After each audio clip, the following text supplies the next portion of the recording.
Hey, this is Gecko Mayhem. This is my last Godforge Beta 1 video. The beta has ended. We're all looking forward to Beta 2. How did everything go? Let's cover my last day, first of all, and then I'll wrap up with a bit of a review of the beta itself, my experience, what I think, what I thought, those kinds of things. So my last day, I didn't push terribly far. I tried to get further in the Izumo campaign on adventure mode. That's where I was at. I did give stage 9 a try, but I was not quite successful there.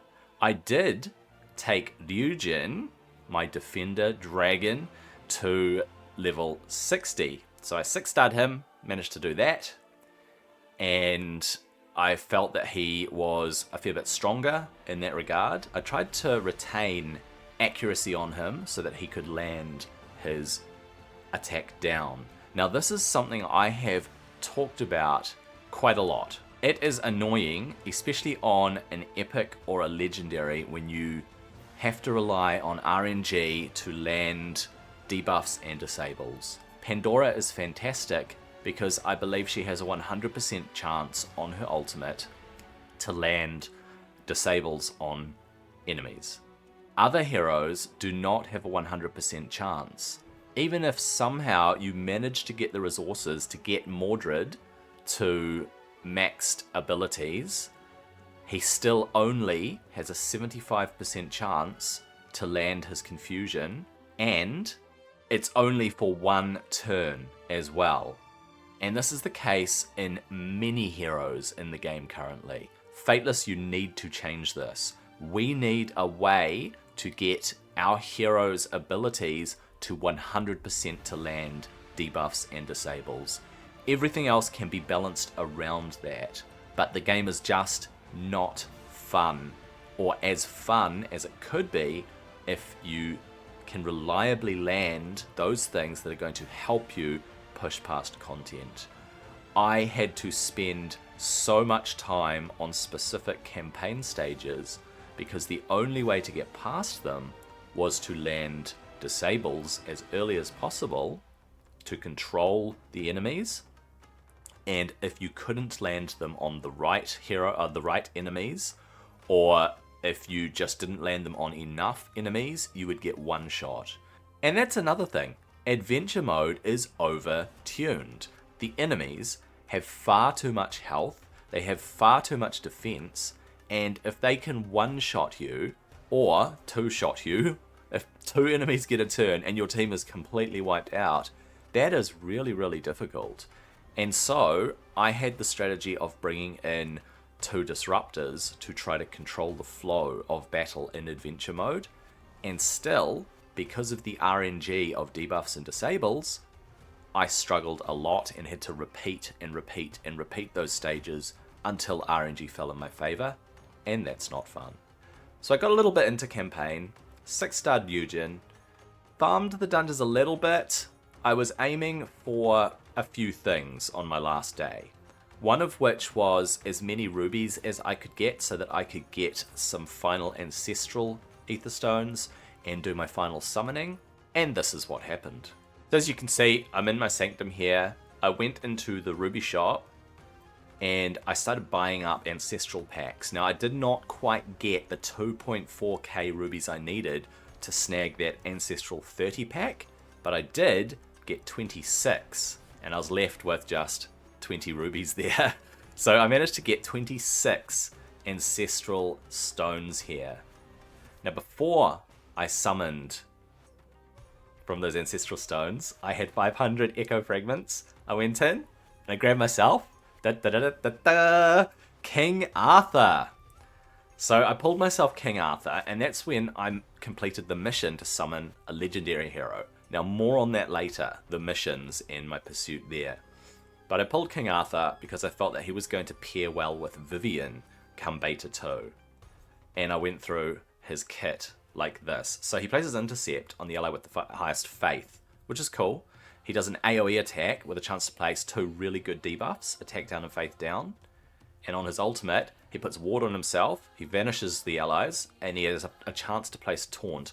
Now hopefully that Taunt can be booked up to 100%. When he intercepts an attack, he takes reduced damage and he heals as well, and that's his passive, which is really strong. He seems like a very good defender.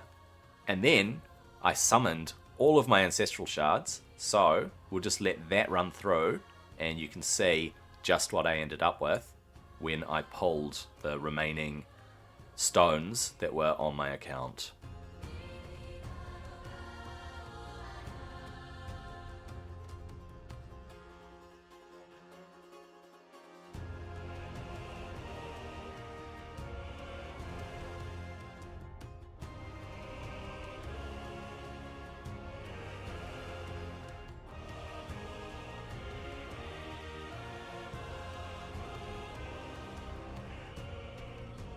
At the end there, you'll see that I pulled a dupe Aya.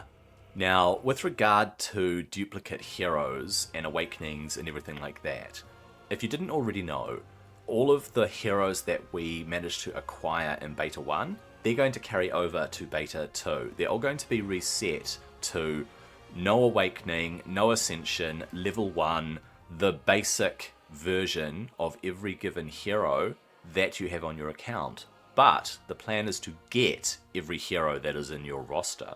So that means that I get a level 1 Keysine, Eugen, Cleopatra, Mordred, Pandora, all of these heroes that I got. Now I saved up a whole lot of common and uncommon heroes. I didn't turn my final ones into spirits in the hope that I'll get enough resources early on in Beta 2 to use those to level up my other heroes. So we'll see how that goes once we hit Beta 2. Now regarding Beta 2, I think it's really good news that they are not launching straight into it after 8 weeks. We know it's probably going to be longer than that, and this is great because it means that the team is going to take their time to go through all of the data, the empirical data as I've talked about before, the numbers, the maths, the record of what everybody did, all of the numbers, right? And the experiential data. So all of the feedback that people gave, the areas of improvement that people raised, the things that people were unhappy with regard to the game, whether it be the artwork, the way that the heroes are, how wooden they look, the flow of battle, and the feedback that I've given, such as the debuffs. Man, you need to land debuffs. You really do. It was so frustrating having to repeat some of those stages, and all of the things that a lot of us have fed back into the game. They're going to look at it, they're going to review it, they're going to weigh it up, they're going to discuss it, and they're going to try to make Beta 2 a better experience overall compared to Beta 1, but also with regard to release of the game in the future in early access for everyone to experience a great product. And it needs to be a great product. It needs to hit the ground running, it needs to punch into this genre, and it needs to really impact the people that are going to play this game. Now bear in mind that in Beta 1, it was a compressed time frame, right? Those of us that played a lot, we knew that we had a 2-week period. We came into it, we knew that our heroes would continue on into Beta 2. I forgot that for the first week or so and did not save up and all of that. I actually used a lot of heroes to awaken other heroes that I never actually used. So it could have been a bit of a waste of resources. And the fact that I ended up with 2 level 60s is a little surprising to me because I didn't really take a lot of time to put my resources into leveling up a lot of heroes.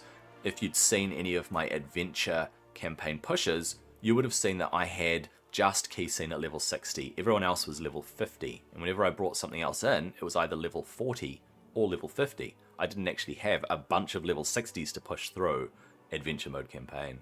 Now, because we were in this compressed time frame and we knew that we didn't have long to spend in the game and to use everything that we had and to experience it and try to break it and see as far as we could see with regard to the dungeons, the campaign, the story, all of that, a lot of people felt that it was worthwhile to really push a lot harder than they otherwise would, and I'm included in that. I spent more time farming offline away from the game than I probably would. I left it running and farming and using the energy that I had to try and gain resources for growth, and my account grew and progressed faster and further than I otherwise would within a 2-week period. And this needs to be kept in mind, doesn't it? If people have gripes about the state of the game and the amount of grind and the lack of resources and things like that, you need to bear in mind it is supposed to be stretched out over a longer period of time. It's supposed to be a lifelong account. You are supposed to take your time. And there are going to be 3 kinds of players. There are going to be the casual players, and that can be arranged. That is a spectrum in itself. There are going to be the hardcore pushers, those that just pour hours and hours into the game to push it as far as they can, as soon as they can. And there are going to be the whales, the krakens, the spenders. So they will be able to push it far by spending money. Those are the 3 kinds of players that come into these games. I sit within that, between that first and second category.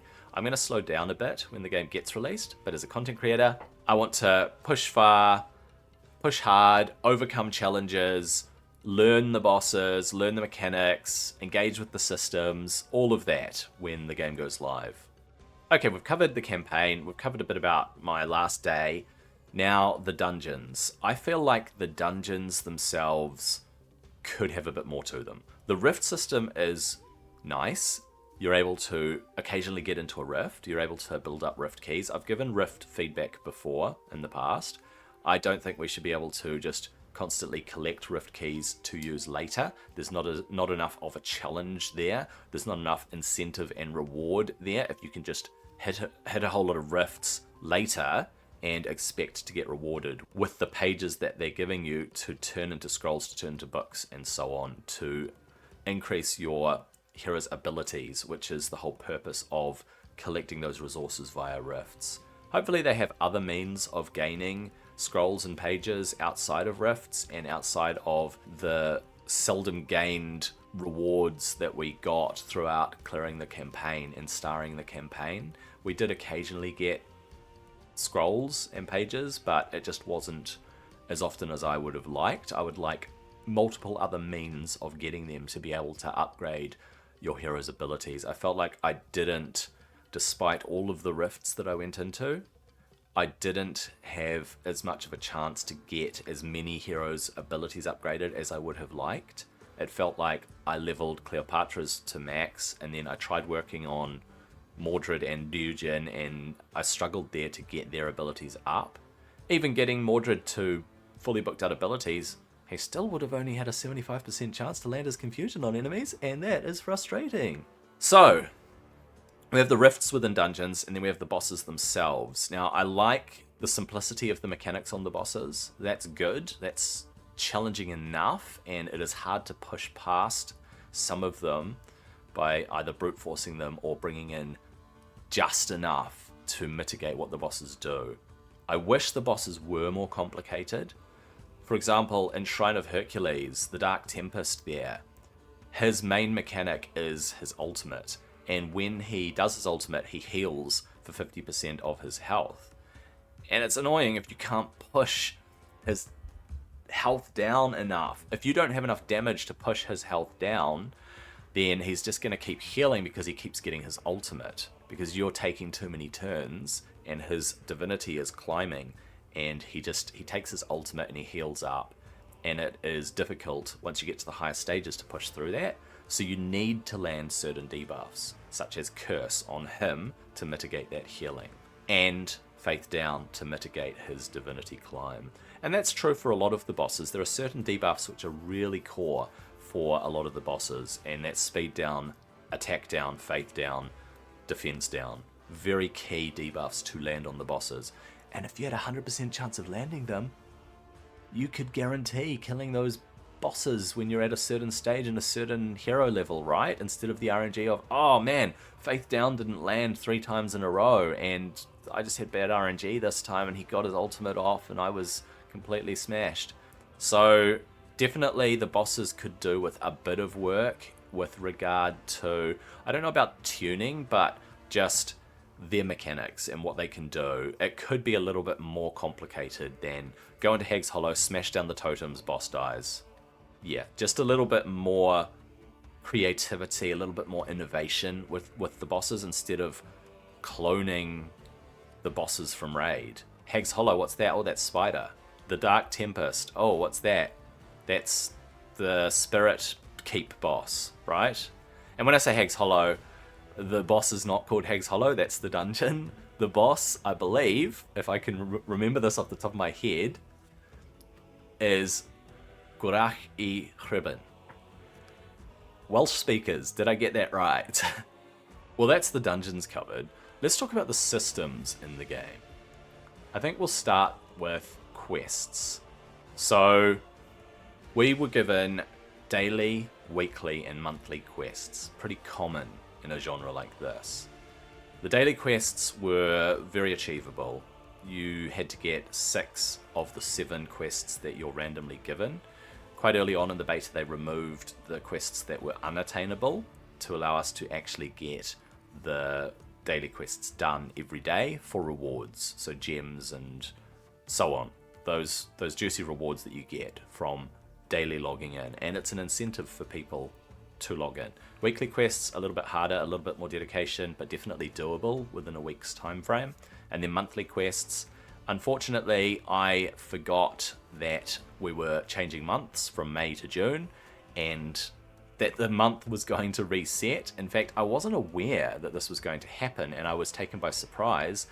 I had gone and summoned a whole lot just a few hours before reset and before the new monthly quests came, and so I missed out on being able to smash out a handful of those monthly quests from the get-go. When I pulled King Arthur, I completed the monthly quest for summoning a legendary hero, and that made me think, hey, maybe I can actually finish the monthly quests before the game goes offline, get my final Flawless Shard, and summon one more epic to have on my account going into Beta 2. So I tried, I pushed. Unfortunately, I wasn't able to finish the monthly quests. I got close, I got very close. So we've got quests, we've got missions. So the missions were really good, they were well paced. You did have to repeat some of them if you didn't hold off, such as 4-star ascending a hero. If you'd already 4-star ascended a hero, it didn't count until you got to that mission. And I feel like some of the missions could be tweaked, could be adjusted, but the pacing of the missions, of unlocking them, was pretty good. Getting to Chapter 8, and some of those Chapter 8 missions, they are pretty intense, which means it is going to take a lot of dedication and hard work to actually unlock your Morrigan on your account. But work at it once the game goes live, work your way through those missions. They're a good guide for the pacing and where you should be on your account with regard to campaign progress, hero progress, and so on. We've got the calendar. Every day, if you log in, you get a calendar reward. Pretty self-explanatory. There's the imprint system, of course. So you go into the Crucible and you have the imprint system here. Here you can view the library, the imprint library, and it shows you all of the imprints that you have.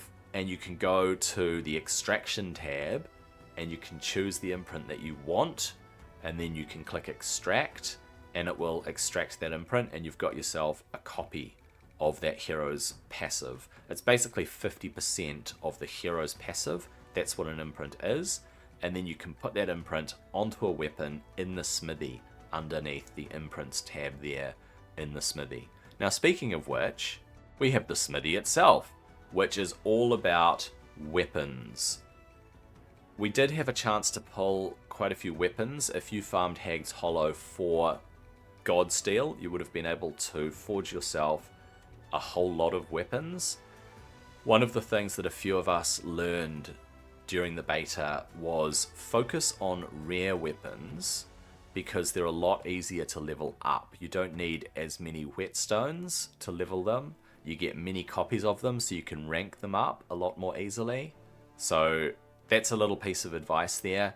Don't get all goo-goo-eyed over the epic weapons or the legendary weapons, because they're going to be a lot harder to get hold of. But as you can see, I did actually get quite a few epic weapons overall. They're just more expensive to level up. but they have better effects on them, and overall they're going to have better stats. One of the things I did with weapons is that I looked at the stats and the substats that they had, and I basically tried to think of them as stat sticks, where I could push, say, a Slayer to 100% crit rate by using the crit rate from a weapon. It was hard to tell if certain weapons actually had their effects take effect. I think they only take effect in battle, so it was quite hard to tell on the character sheet where, say, a rare weapon said, you get an extra 12% accuracy, your accuracy didn't change on your character sheet. And so it was a little bit hard to tell, am I actually getting this added accuracy, and how much accuracy is it? So we can assume that we were getting all of the effects from the weapons, but it was just hard to tell if that was the case in some cases. So yeah, weapons, chuck an imprint on them. You can see the imprint tab here in the smithy. You can go there. If you go to refine, that's where you level them up, and when you get to their max level, you can then star them one more with an extra copy of that weapon. So the Gold Emporium is in the Bazaar, and this is where you can spend gold on a daily basis to get rewards. A mystery chest, a Riverknight chest, some Aether Stones, things like this that you can just spend gold on. Now, gold was not in abundance in the beta, and so it was actually a little tricky to find the gold to spend at the Gold Emporium, but it was fun, and some of the rewards were worthwhile. And I noticed that the first level of Aether Stones was worth getting, but not the second. Or the first level of Spirits was worth getting, but not the second. Sometimes the reward was not worth the gold you were spending because you could totally luck out and not do well. And the fact that we have access to these armor sets as well, if you're rolling in gold, then definitely go ahead, roll the dice, and see if you can get yourself a bunch of good armor through the Gold Emporium. It's just an alternative means to get resources. It was a good way of getting some of the resources for the smithy, I found. Or get yourself some alchemy stones. I found that the alchemy stones one was quite lucrative. It sure beat going in and doing those ascension dungeons to a degree, because that could get quite grindy. Spend a bit of gold, and there you go. You've got yourself a bunch of alchemy stones to ascend your heroes. Then we have the bag. You go into your bag, and it has a whole lot of tabs down the side that show different parts of the bag. First of all, you have your armor bag, the gear. This is all the gear that you have collected. You can go into the sell area of that, and that is where you choose which items you're going to sell. And the filter system under sell is good, but it could be better. Aside from exclude and include, if you don't check exclude, obviously you include certain stats, primary stats and secondary stats. What it needs is an and or. So you need the option of saying, I want to look for a piece that has just accuracy and crit, instead of all the pieces with accuracy and all the pieces with crit. And some of those accuracy pieces won't have crit, and some of those crit pieces won't have accuracy. So it needs an and or function there. Then you've got your weapons tab here, and you can do the same thing as with armor. You can choose which weapons you want to sell, and if you sell a weapon, it will break it down into whetstones, and those whetstones are used for upgrading other weapons. You can check your imprints. You can check the boosts and tokens, so the spirits that you have and the good stuff that you've collected. Then you've got your resources. This is pretty big. You can see all of the resources that you've collected. You've got your energy and your rubies, how much gold you've got. It shows you your alchemy stones and how many you have of each of those.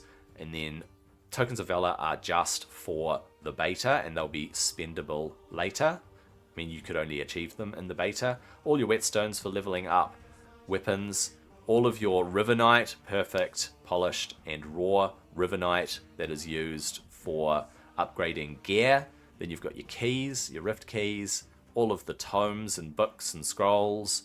And then, of course, I mentioned the alchemy stones there. And the final tab here is the stones that you have, the actual ether stones, and how many of those that you've collected. Of course, another system is upgrading your gear and everything that involves, the kind of gear you have, how you attune gear, what that does, all of that. I'm actually going to make a separate video about gear itself and understanding gear and equipping gear and upgrading gear and all of that. It's going to be a separate video, so I'm not going to cover that system in depth here. However, the last thing that I want to talk about is, of course, the Godforge itself. And of course, we all know that the Godforge is where you summon heroes using the ether stones that you have collected. I've shown this multiple times throughout the beta. The ether stones that I managed to get, the heroes that I managed to get from them. Of course, we know that the Godforge is one of the most exciting places to come, because the core of games like this is to summon heroes, to try your luck, to see what you can end up with. It has to be a legendary. Let's find out who this legendary is.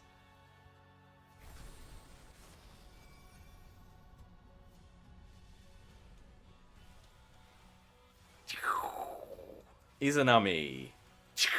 Fenrir. So I'm going to be going into Beta 2 with 5 legendaries, which is kind of cool. Overall, the beta was a good experience for me. Now, experiences in games are always going to be subjective, right? You may have a great experience and have little niggles here and there, have issues with certain things might not have worked out the way that you'd expected them to. Everyone's going to have a different way of interpreting that. I feel like the game does need a bit of work. Graphically, it needs a bit of work. I'm not an expert. I don't animate. I don't draw terribly well. I could never design the characters that they've designed.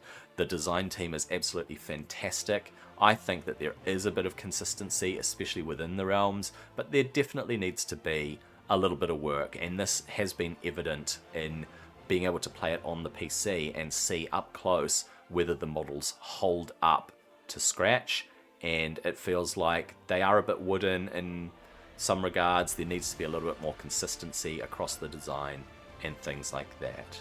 But really, that's quite a minor consideration. We are still in the beta phase where the graphics can be improved, where they are working on them. We know that they're working on them. That's pretty minor, but it is a big hook for a game like this. If it doesn't graphically stand up, then it's going to struggle to pull certain players into this game, players within the genre and even players outside of this genre, to just draw them in and keep them playing. Now, the game loop is very important when it comes to retention and keeping players playing, and like I said earlier on in this video, it was a beta, it was compressed time. We were pushing as hard and as fast as we could. We spent many hours offline just letting it run its thing and farming and background battles and all of that stuff. It's just not engaging and interactive when you're doing that, and so that might turn some people off. But on the other hand, those of us that play in this genre, we expect a bit of grind, a bit of farming, a bit of